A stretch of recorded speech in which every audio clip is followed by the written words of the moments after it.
WAVE 91.7 FM Port Harcourt, everything on PlayStation. Anthonia Assabill is here with me. I am Christopher Nwoko. Don't mean that. I'm no idea, don't forget that. Alright, Tonya, Yeah. you did talk about the hike in cooking gas. When did that even start? I think it started earlier this year. It has been on and off. Yeah, it has been fluctuating, talking about the price.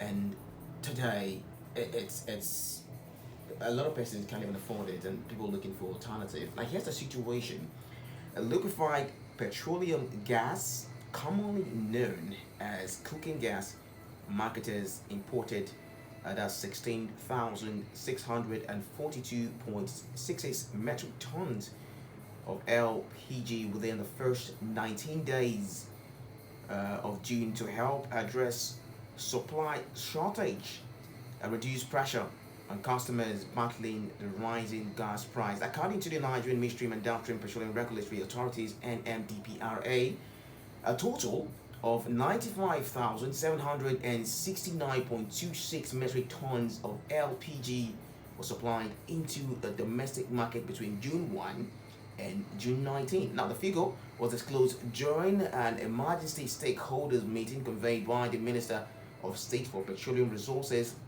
EPO. His name is Ekperipe EPO, following concerns over the continuous increase in cooking gas price nationwide. The development has ignited conversation about Nigeria's energy security, domestic gas production, and of course affordability and the impact of rising living costs and household. Now, the key issue is that for many Nigerians, families, cooking gas was once considered as a clean and more convenient alternative to kerosene and firewood. However, the steady rise in gas supplies and price has made it increasingly difficult for many households to refill their cylinder. Despite Nigeria being one of the leading gas producing nation, consumers continue to grapple with a hike in price.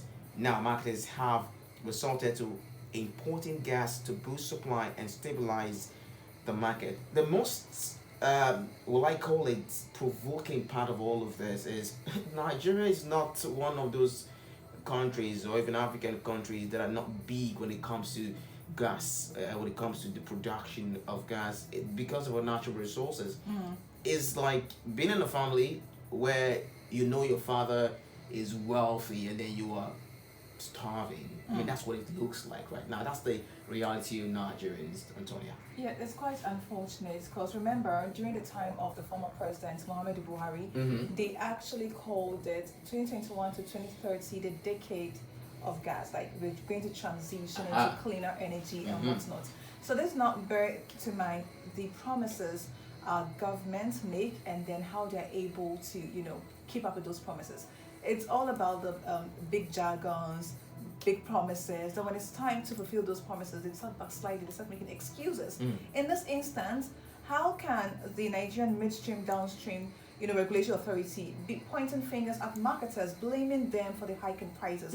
Meanwhile, the authority in charge of regulating the prices of these. But let's go pay the bills. When we come back, we'll delve more into this particular topic. We'll be paying the bill. When we come back, we're not just going to be talking alone. We're going to put up on the phone lines to get your reaction. How all of this is affecting you. What are you resorting to? How are you reacting? How are you coping? How are you coping? Most importantly, how are you coping? I mean, how do you get to manage? Some persons have even had to cut down on their numbers.